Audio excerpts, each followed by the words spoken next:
ஆண்டவர் இரட்சகருமாகிய இயேசு கிறிஸ்துவின் நாமத்திலே மீண்டுமாக உங்களை இந்த வேத படிப்புக்கு நேராக வாழ்த்துகிறேன், வரவேற்கிறேன். இந்த நாளிலே நாம் ஆதியாகமம் 20வது அதிகாரம் 21வது அதிகாரம் நாம் சேர்ந்து தியானிக்க போகிறோம். அதற்கு முன்பதாக நாம் இருக்கிற இடங்களிலே நம்முடைய கண்களை மூடி ஜெபித்து நாம் இதை ஆரம்பிக்கலாம். நல்ல பிதாவே, உம்மை ஸ்தோத்தரிக்கிறோம், உம்மை துதிக்கிறோம். மீண்டுமாக இன்னும் ஒரு ஆண்டவர் நாளிலே உம்முடைய வேதத்தை நாங்கள் படிக்கிறதற்கு கர்த்தர் கொடுத்திருக்கிறதான இந்த நல்ல தருணத்திற்காக ஸ்தோத்திரம்.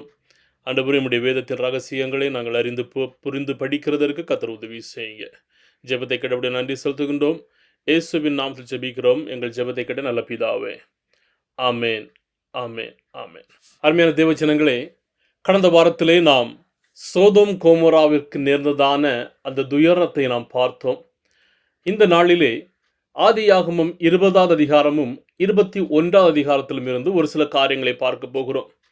ஆதியாகமம் 20வது அதிகாரத்தின் நேராக வருகிறதான போது ஆபிரகாம், அபிமெலேக் என்கிறதான 2 மனிதர்களை நாம் இதிலே பார்க்க முடியும். இப்போது ஆபிரகாம் அவன் கேரார் என்கிறதான ஒரு தேசத்திலே வந்து தஞ்சம் புகுகிறார். இந்த பகுதியிலே அபிமெலேக் என்கிறதான ஒரு ராஜா அரசாண்டு கொண்டு வருகிறார். ஆபிரகாம் தேவனுக்கு பயப்படுகிறதான மனிதன், தேவனை விசுவாசிக்கின்றதான ஒரு மனிதன். ஆனால் அபிமெலேக் என்கிறதான ராஜா அவர் பலவிதமான துன்மார்க்க தரத்திலே தன்னுடைய ஜனங்களை வழிநடத்துகிறதான ஒரு மனிதனாக காணப்படுகிறார். இப்படிப்பட்டதான ஒரு சூழ்நிலையிலே ஆபிரகாம் தன்னுடைய மனைவி சாராள், தன்னுடைய வேலையாட்கள் எல்லாரோடும் கூட சேர்ந்து கேரார் என்கிறதான பகுதியிலே வந்து தங்குகிறார்கள். இப்போது மறுபடியுமாக ஆபிரகாமுக்குள்ளதாக ஒரு பயம் வருகிறது. அதாவது ஆதியாகமம் 12வது அதிகாரத்திலே பார்க்கிறதான போது எகிப்து தேசத்திலே எப்படி அவன் ஜனங்களுக்கும் ராஜாவுக்கும் தன்னுடைய மனைவியை குறித்து பயப்பட்டானோ அதே போலதான ஒரு சூழ்நிலை இங்கு வருகிறது. இப்போது இந்த பகுதியிலும் ஆபிரகாம் தன்னுடைய மனைவியை சகோதரி என்று சொல்லி அந்த தேச ஜனங்களுக்கு அறிமுகப்படுத்துகிறார். என்று சொன்னால் தன்னுடைய மனைவி அழகுள்ளவளாக காண்கிறாள் என்று சொல்லி. இப்போது அபிமெலேக் என்கிறதான ராஜா தன்னுடைய அரண்மனைக்கு அழைத்து வர சொல்லுகிறார்கள். இப்போது சாராள் இந்த அரண்மனையிலே காணப்படுகிறாள். அபிமெலேக்குடையதான சிந்தனையிலே இந்த சாராள் ஆபிரகாமுடையதான சகோதரி என்று சொல்லி. இப்போது இந்த சூழ்நிலையிலே அபிமெலேக் இந்த சாராளுடையதான சரீரத்திலே கையை வைக்கிறதற்கு முன்பதாக தேவன் அபிமெலேக்குக்கு தரிசனமாகி சாராள் யார் என்பதையும் ஆபிரகாம் யார் என்பதையும் வெளிப்படுத்துகிறார். தேவன் சொல்லுகிறார், சாராள் ஆபிரகாமுடையதான மனைவி. ஆபிரகாம் யார் என்று சொன்னால் என்னுடைய தீர்க்கதரிசியாக காணப்படுகிறார் என்று தேவன் அபிமெலேக்குக்கு சொப்பனத்திலே காண்பிக்கிறார். இதை பார்த்த மாத்திரத்திலே அபிமெலேக் பயம் உண்டாகி தன்னுடைய சேவகர்களை எல்லாம் அழைத்து ஏன் இப்படி ஆபிரகாம் செய்தான் என்று சொல்லி மறுநாளிலே ஆபிரகாமை தன்னுடைய அரண்மனைக்கு அழைத்து, வசனம் 9 சொல்லுகிறது, அப்பொழுது அபிமெலேக் ஆபிரகாமை அழைப்பித்து, நீ எங்களுக்கு என்ன காரியம் செய்தாய்? நீ என் மேலும் என் ராஜ்யத்தின் மேலும் கொடிய பாவம் சுமர பண்ணுகிறதற்கு உனக்கு நான் என்ன குற்றம் செய்தேன்? செய்யத்தகாத காரியங்களை என்னிடத்தில் செய்தாயே என்றான். பின்னும் அபிமெலேக்கு ஆபிரகாமை நோக்கி, என்னத்தை கண்டு நீ இந்த காரியத்தை செய்தாய் என்றான்.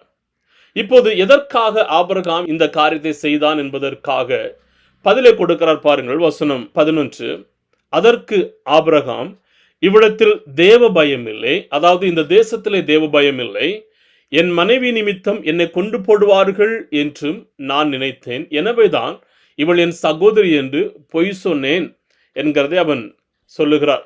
இப்போது அபிமெலேக் இந்த சூழ்நிலையிலிருந்து விடுபடும் வண்ணமாக ஆபிரகாமை வேண்டிக் கொண்டு ஆபிரகாமுக்கு மறுபடியுமாக செல்வங்களையும் ஐஸ்வர்யங்களையும் ஆடுகளையும் மாடுகளையும் வேலையாட்களையும் கொடுத்து அபிமெலேக்கு ஆபிரகாமையும் அவனுடைய ஜனங்களையும் அவர் அனுப்பிவிடுகிறதாக நாம் இதில் பார்க்க முடியும். அதோடு கூட முடியடவில்லை. இந்த தருணத்திலே இந்த ஆபிரகாம் தேவனுடைய தீர்க்கதரிசி என்று அறிந்ததன் மாத்திரமாக இப்போது ஆபிரகாம் அபிமெலேக்குக்காக வேண்டிக் கொள்ளுகிற வசனம் 18, ஆபிரகாம் தேவனை நோக்கி வேண்டிக் கொண்டான். அப்பொழுது தேவன் அபிமெலேக்கையும் அவன் மனைவியையும் அவன் வேலைக்காரிகளையும் குணமாக்கி பிள்ளை பெறும்படி அனுகிரகம் பண்ணினார். ஆபிரகாம் வேண்டிக் கொண்டது நிமித்தமாக தேவன் அபிமெலேக்கை ஆசீர்வதித்ததை நாம் இதில் பார்க்க முடியும். இந்த அதிகாரத்திலிருந்து நாம் கற்றுக்கொள்ளுகிறதான ஒரு சில பாடங்கள் என்னவென்று சொன்னால், தேவன் தன்னுடைய வாக்குத்தத்தத்தை பாதுகாக்கிறவராக இருக்கிறார். ஆபிரகாமுடையதான வாழ்க்கையிலே வாக்குத்தத்தம் இருக்கிறது. தேவன் அவனோடு கூட இருப்பார். தேவன் அவரை வழிநடத்துவார். அவனுடைய தேவைகள் எல்லாம் சந்திப்பார், பாதுகாப்பார், குழந்தையை கொடுப்பார் என்கிறதான எல்லா விதமான வாக்குத்தத்தமும் இருக்கிறது. ஆனாலும் அதை சற்று அதில் தடுமாறுகிறவராக காணப்படுகிறார். ஆனால் தேவன் அபிமெலேக்கு சாராளுடையதான சரீரத்திலே தன்னுடைய விரல் கூட படாத அளவுக்கு தன்னுடைய வாக்குத்தத்தத்தை பாதுகாத்தவராக இருக்கிறார். மனிதர்கள் பல நேரங்களிலே தன்னுடைய சிந்தனையிலே அவர் பலவீனமானவர்களானபடியினால் தேவ திட்டத்தை அவர்கள் மீறுகிறவர்களாக இருப்பார்கள். ஆனால் தேவன் அதையெல்லாம் மாற்றி தன்னுடைய திட்டத்தை நிறைவேற்றுகிறவராக இருக்கிறார். எனவே உண்மைத்தனமும் நேர்மைத்தனமும் தேவனுக்கு முன்பதாக மிகவும் முக்கியம். ஆபிரகாம் தேவனுடையதான தீர்க்கதரிசி, தேவ மனிதர், தேவனை விசுவாசிக்கிறவர், தேவனை முகமுகமாக தரிசிக்கிறதான ஒரு மனிதர். ஆனால் தன்னுடைய வாழ்க்கைக்கு பிரச்சனை வரப்போகிறது என்கிறதற்காக பயந்து பொய் சொல்லுகிறவராக இருக்கிறார். ஆனால் அபிமெலேக்கு தேவனுக்கு பயப்படாத ஒரு மனிதன். ஆனால் தேவன் சொப்பனத்திலே வெளிப்பட்டதான போது தேவனுடைய சத்தத்திற்கு கீழ்ப்படிந்ததை நாம் இதிலே பார்க்க முடியும். ஆபிரகாம் அபிமெலேக்குக்காக வேண்டிக் கொண்டது நிமித்தம் தேவன் அபிமெலேக்கையும் அவனுக்குண்டான எல்லாவற்றையும் ஆசீர்வதித்தவராக இருக்கிறார். இன்னைக்கு நாம் வேண்டுகிறதான வேண்டுதல் தேவனுடைய சமூகத்திலே எட்டுகிறதாக இருக்கட்டும். யாக்கோபு 5:16 பார்க்கிறதான போது, விசுவாசமுள்ளவருடையதான ஜெபம் பிணியாளியை ரட்சிக்கும். இன்றைக்கு நம்முடைய வாழ்க்கையிலும் விசுவாசத்தோடும் நீதியோடும் ஜெபிக்கிறதான ஜெபம் நம்முடைய வாழ்க்கையிலே ஒரு மிக பெரிதான மாற்றத்தை கொண்டு வருகிறது. இந்த அதிகாரத்திலே நாம் கேட்க வேண்டியதான கேள்வி என்னவென்று சொன்னால், ஆபிரகாமை போன்று எப்போதாவது நாம் நம்முடைய ஜீவனுக்காக தேவனை விட்டு விலகுகிறதான அனுபவம் இருக்கிறதா? எந்த சூழ்நிலையில அப்படி விலகி இருக்கிறீர்கள்? மறுபடியும் தேவனுடைய சமூகத்திலே கடந்து வருகிறதற்கு உங்களுக்கு எது ஊன்றுதலாக இருந்தது? உங்களுடைய வாழ்க்கையிலே சில நேரங்களிலே தேவனுடைய திட்டத்தை விட்டு விலகி சென்றிருப்பீர்கள். ஆனால் தேவன் அவருடையதான குணாதிசயத்தை உங்களுடைய வாழ்க்கையிலே வெளிப்படுத்தினதான அந்த சூழ்நிலை உங்களுக்கு ஞாபகம் இருக்கிறதா? பட்டியலிட்டு பாருங்கள். கர்த்தர் செய்த நன்மைகள் அநேகமாக இருக்கும். நீங்களும் நான் ஜெபிக்கிறதான ஜெபம் வெளியேறப்பெற்ற ஜெபமாக இருக்கிறது. ஆதியாகமம் 21வது அதிகாரத்தின் நேராக வருகிறதான போது தேவனுடையதான வாக்கு தத்தம் ஆபிரகாம் சாராளுடையதான வாழ்க்கையிலே இங்கு நிறைவேறுகிறதை பார்க்க முடியும். இப்போது இந்த இடத்திலே ஆபிரகாமுக்கு ஈசாக்கு என்கிறதான ஒரு மகன் பிறக்கிறான். மகன் பிறந்ததற்கு அப்புறமாக இந்த சாராளுக்கும் ஆகாருடையதான மகன் இஸ்மவேலுக்கும் பிரச்சனை கடந்து வருகிறது. இது நிமித்தமாக சாராளுடையதான வாழ்க்கையிலே ஆபிரகாமுடையதான ஐஸ்வர்யத்துக்கும் ஆபிரகாமுடையதான சுதந்திரவாளி இஸ்மவேலாக மாறிவிடக்கூடாது என்கிறதான ஒரு பயம். எனவே சாராள் ஆபிரகாமிடத்திலே கடந்து வந்து சொல்லுகிறாள், இந்த விதமான பிரச்சனைகள் ஓடிக்கொண்டிருக்கிறது. ஆபிரகாம் தேவனிடத்திலே வேண்டிக் கொள்ளுகிறார். தேவன் சொல்லுகிறார், ஆகாரையும் அவனுடைய குமாரனையும் நீ உன்னுடைய வீட்டை விட்டு நீ வெளியே ஏற்று என்று சொல். இப்போது ஆபிரகாம் அதை கீழ்ப்படிந்து இந்த ஆகாரையும் ஆகாருடையதான மகனையும் இஸ்மவேலையும் தன்னுடைய வீட்டை விட்டு துரத்துகிறார்கள். அவர்களுக்கு வழிக்கு வேண்டியதான எல்லா விதமான உணவுகள், தண்ணீர் எல்லாவற்றையும் எடுத்து ஆபிரகாம் அனுப்பி விடுகிறதை நாம் பார்க்க முடியும். இப்போது இவர்கள் பெர்சிபா என்கிறதான ஒரு வனாந்தரத்திலே காணப்படுகிறார்கள். அவர்கள் கொண்டு சென்றதான தண்ணீர், உணவு வகைகள் எல்லாமே அது காலியாகிவிட்டது. இப்போது தண்ணீர் அற்றதான ஒரு சூழ்நிலை இருக்கிறது. தண்ணிக்கு என்ன செய்கிறது என்று சொல்லி ஆகாருடையதான மகன் இஸ்மவேல் அழுகிறவனாக இருக்கிறான். ஆகாரும் தேவனுடைய நோக்கி அழுகிறவராக காணப்படுகிறார். இப்படிப்பட்டதான சூழ்நிலையிலே மறுபடியுமாக தேவன் இந்த ஆகாரோடு இந்த வனாந்தரத்தில் இடைப்படுகிறதை பார்க்க முடியும். 21வது அதிகாரம் வசனம் 16, 17 இவ்வாறாக நான் பார்க்க முடியும். பிள்ளை சாகிறதை நான் பார்க்க மாட்டேன் என்று எதிராக அம்பு பாயும் தூரத்திலே போய் உட்கார்ந்து சத்தமிட்டு அழுதாள். தேவன் பிள்ளையின் சத்தத்தை கேட்டார். தேவதூதன் வானத்திலிருந்து ஆகாரை கூப்பிட்டு, ஆகாரே, உனக்கு என்ன சம்பவித்தது? பயப்படாதே. பிள்ளை இருக்கும் இடத்திலே தேவன் அவன் சத்தத்தை கேட்டார். நீ எழுந்து பிள்ளையை எடுத்து அவனை உன் கையினால் பிடித்து கொண்டு போ, அவனை பெரிய ஜாதியாக்குவேன் என்றார். தேவன் அவளுடைய கண்களை திறந்தார். அப்பொழுது அவள் ஒரு தண்ணீர் துறவை கண்டு போய் துருத்தியிலே தண்ணீர் நிரப்பி பிள்ளைக்கு குடிக்க கொடுத்தாள். தேவன் பிள்ளையுடனே இருந்தார். அவன் வளர்ந்து வனாந்தரத்திலே குடியிருந்து வில் வித்தையிலே வல்லவனானான். பாருங்கள், இந்த ஆகார் தேவனை நோக்கி அழுகிறதான போது தேவன் மறுபடியுமாக அவளோடு கூட இடைப்படுகிறதை பார்க்க முடியும். தேவன் அவளுக்கு சொல்லுகிறதான முதல் வார்த்தை என்னவென்று சொன்னால், பயப்படாதே, நான் உன்னோடு கூட இருக்கிறேன், பிள்ளையின் சத்தத்தை நான் கேட்டிருக்கிறேன் என்று சொல்லி. அருமையான தேவ ஜனங்களே, உங்களுடைய வாழ்க்கையிலே ஒருவேளை இந்த விதமான கைவிடப்பட்டதான சூழ்நிலை வழியாக கடந்து சென்று கொண்டிருக்கிறீர்களா? கர்த்தரை நோக்கி பாருங்கள். கர்த்தர் ஒருபோதும் உங்களை கைவிடுகிறதில்லை. உங்களுடைய சத்தத்தை அவர் எப்போதும் கேட்கிறதான தேவனாக காணப்படுகிறார். ஆதியாகமம் 16வது அதிகாரத்திலே பார்க்கிறதான போது இதே போன்றதான ஒரு சூழ்நிலையிலே ஆகார் வனாந்தரத்திலே ஓடுகிறாள். தேவன் அவரை சந்திக்கிறார், ஆகாரை சந்திக்கிறார். தேவனுக்கு எல்ரோயி, என்னை காண்கிற தேவன் என்று பெயரிடுகிறார். இந்த இடத்திலே தேவன் அவளுடைய சத்தத்தை கேட்டு அவளுக்கு பதில் கொடுக்கிறதை நாம் இதிலே பார்க்க முடியும். இஸ்மவேலுடையதான வாழ்க்கையிலே தேவன் வாக்கு தத்தம் செய்திருந்தார், இவனை பெரிய ஜாதியாக்குவேன் என்று சொல்லி அதை நிறைவேற்றுகிறதை நாம் இதிலே பார்க்க முடியும். அதற்கு அப்புறமாக வசனம் 24 பார்க்கும்போது ஆபிரகாமும் அபிமெலேக்கும் ஒரு ஒப்பந்தம் செய்கிறதை நாம் இதிலே பார்க்க முடியும். பிரியமானவர்களே, இந்த அதிகாரத்திலிருந்து நாம் கற்றுக்கொள்ளுகிறதான பாடம் என்னவென்று சொன்னால், தேவன் அவருடைய வார்த்தையில் உண்மை உள்ளவர். தேவன் ஆபிரகாமுக்கு 25 வருடத்துக்கு முன்பதாகவே வாக்குரைத்தார், உனக்கு ஒரு குமாரனை கொடுப்பேன் என்று சொல்லி 25 வருடத்திற்கு அப்புறமாக அதை நிறைவேற்றுகிறவராக இருக்கிறார்.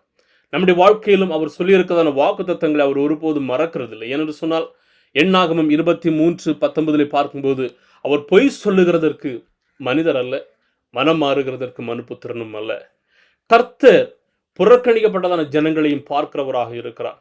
ஆகார் ஒரு எகிப்திய அடிமை பெண். ஆனால் அவள் தன்னுடைய குழந்தைக்காக அழுகிறதான போது கர்த்தர் அவளுடைய சத்தத்தை கேட்டு அவளை கண்டு அவளுடைய தேவைகளை சந்தித்துக்கிறவராக காணப்படுகிறார். இன்னைக்கு உங்களுடைய வாழ்க்கையிலும் என்ன விதமான சூழ்நிலை வழியாக கடந்து சென்றாலும் உங்களையும் அவர் பார்க்கிற தேவனாக இருக்கிறார், உங்களை காண்கிற தேவனாக இருக்கிறார். உங்களுடைய சத்தத்திற்கு அவர் செவி கொடுக்கிற தேவனாக காணப்படுகிறார். ஆனால் சில நேரங்களிலே நாம் தேவனுக்கு எதிராக அவரை முழுமையாக விசுவாசியாத படிக்கு நாம் கடந்து செல்கிறவர்களாக இருப்போம். ஆனால் அவைகள் எல்லாவற்றும் இருந்து நாம் மாற்றி கடந்து வர வேண்டியது அவசியம்.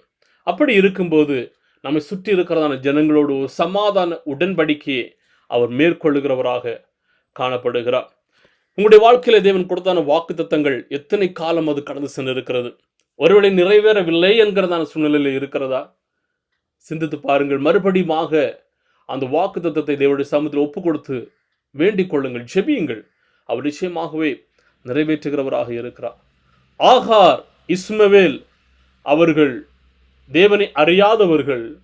ஆனால் இந்த தேவன் யார் என்பதை ஆகார் அறிந்து கொண்டவளாக இருந்தார். இந்த தேவனை உங்களுக்கு எந்த அளவிற்கு தெரியும்? எந்த அளவிற்கு தெரியும்? இஸ்மவேல் வீட்டை விட்டு துரத்தினதான போது எத்தனை வயதுடையவனாக இருந்திருக்கிறான்? வேதம் சொல்லுகிறது அவன் பிள்ளையாக இருக்கிறான், பிள்ளையை கையை பிடித்து தூக்கி கொண்டு போ என்று சொல்லி. ஆனால் எத்தனை வயது இருக்கும் என்று சொன்னால் குறிப்பாக ஒரு 16 17 வயது வரையிலும் காணப்படும். ஆதியாகமம் 16வது அதிகாரம் 16வது வசனத்திலே பார்க்கும்போது ஆபிரகாமுக்கு 86 வயதாகிறது இஸ்மவேல் பிறக்கிறதான போது. ஆதியாகமம் 21வது அதிகாரம் 5வது வசனத்திலே பார்க்கும்போது ஆபிரகாமுக்கு ஈசாக்கு பிறக்கிறதான போது 100 வயதாகிறது. அப்படி என்றால் ஆபிரகாம் ஆகாரை தன்னுடைய வீட்டை விட்டு வெளியே போக சொல்லும் போது ஈசாக்குக்கு ஒரு 2-3 வயது ஆகியிருக்கலாம். எனவே நாம் இதை பார்க்கிறதான போது ஒரு 16-17 வயது ஒரு வாலிப பையனாக இருந்திருப்பான். ஆனால் அந்த நிலையிலும் தேவன் அவனுடைய சத்தத்தை, அழுகையின் சத்தத்தை கேட்கிறவராக இருக்கிறார். அருமையான தேவஜனங்களை, உங்களுடைய பிள்ளைகள் ஒருவேளை அவர்கள் வழி தடுமாறி சென்று கொண்டிருக்கிறார்கள், அதை குறித்து உங்களுக்கு பயம் காணப்படுகிறதா? கலங்கி கொண்டிருக்கிறீர்களா? கர்த்தர் உங்களுடைய அழுகையின் சத்தத்தை பார்க்கிறார். அருமையான பிள்ளைகளே, உங்களுடைய வாழ்க்கையிலே நீங்கள் நினையாத சூழ்நிலைகள் கடந்து வந்திருக்கிறதான போது என்னுடைய வாழ்க்கையில் ஏன் இப்படி நடக்கிறது என்கிறதான கலக்கத்தோடு நீங்கள் காணப்படுகிறீர்களா? தேவனுடைய சமூகத்தில் ஒப்புக் கொடுங்கள். என்று சொன்னால் உங்களுடைய கண்ணீரை அவர் காண்கிறவர், உங்களுடைய இருதயத்தின் ஏக்கங்களை அவர் அறிகிறவர், உங்களுடைய வேதனைகளை அவர் அறிகிறவர். இந்த தேவன் என்னென்றைக்கும் உள்ள சதா காலங்களிலும் நம்முடைய தேவனாக இருக்கிறார். வாக்குத்தத்தத்தை நிறைவேற்றுகிறவர், வாக்கு மாறாத தேவன், நம்முடைய ஜெபத்தின் சத்தத்தை கூக்குரலை அவர் கேட்கிறதான தேவன், அவருடைய பிள்ளைகளை அவரை நோக்கி அழைக்கிறவர்களை அவர் ஒருபோதும் கைவிடாத தேவனாக காணப்படுகிறார். ஆனால் நாம் அவருடைய நேரத்திற்காக சார்ந்திருக்க வேண்டும். தேவனுடைய வேலைக்காக நாம் சார்ந்திருக்க வேண்டும். எல்லா நிலையிலும் நாம் உண்மை உள்ளவர்களாகவும் உத்தமம் உள்ளவர்களாகவும் நாம் இருக்க வேண்டும். என்று சொன்னால் அவரே நம்முடைய அடைக்கலமாக காணப்படுகிறார். தேவன் உங்களை பார்க்கிறார், உங்களுடைய சத்தத்தை கேட்கிறார். உடைக்கப்பட்டிருக்கிற நேரங்களில் உங்களை அவர் அறிந்து கொள்ளுகிறார், உங்களை வழிநடத்துகிறார் என்கிறதை புரிந்து கொள்ள வேண்டியது மிகவும் அவசியம். கர்த்தர் தாமே நாம் ஒவ்வொருவரோடும் கூட இருந்து ஒவ்வொருவரையும் வழிநடத்துவாராக. நாம் கண்களை மூடுவோமா, செபிப்போமா? இந்த நேரத்திலே உங்களுடைய வாழ்க்கையை தேவன் நன்றாக அறிந்திருக்கிறவர். ஒருவேளை இந்த ஆகாரை போன்றதான சூழ்நிலையிலே நீங்கள் காணப்படலாம், அல்லது ஆபிரகாமை போன்றதான சூழ்நிலையிலே நீங்கள் சில நேரங்களிலே விசுவாசத்தில் தட்டு தடுமாறுகிறவர்களாக இருக்கலாம். எல்லாவற்றையும் தேவனுடைய சமூகத்தில் ஒப்புக் கொடுக்கிறீர்களா? தேவன் உங்களை அறிந்திருக்கிறவர், தேவன் உங்களை நேசிக்கிறவர், தேவன் உங்களுடைய வாழ்க்கையிலே போதுமானவராக இருக்கிறார். நல்ல ஆண்டவரை ஸ்தோத்திரிக்கிறோம், துதிக்கிறோம். ஆண்டவரே, நாங்கள் கற்றுக்கொண்டதான இந்த வேத படத்திற்காக ஸ்தோத்திரம். உடைய வார்த்தைகளை நாங்கள் அனுதினமும் கற்றுக்கொள்ளுகிறதற்கும் படிக்கிறதற்கும் உதவி செய்யுங்க. இணைந்து கொண்டதான கலந்து கொண்டதான ஒவ்வொருவரையும் கர்த்தர் ஆசீர்வதிப்பீராக. ஜெபத்தை கேட்டபடி நான் ஸ்தோத்திரம் இயேசுவின் நாமத்தில் ஜெபிக்கிற நல்ல பிதாவே, ஆமேன், ஆமேன். என் ஆத்துமாவே கர்த்தரை ஸ்தோத்திரி, என் முழுமே அவருடைய பரிசுத்த நாமத்தை ஸ்தோத்திரி. என் ஆத்துமாவே கர்த்தரை ஸ்தோத்திரி, அவர் செய்த சகல உபகாரங்களை மறவாதே. ஆமேன், ஆமேன். God bless you. கர்த்தர் தாமே உங்கள் ஒவ்வொருவரையும் ஆசீர்வதிப்பாராக. ஆமேன், ஆமேன்.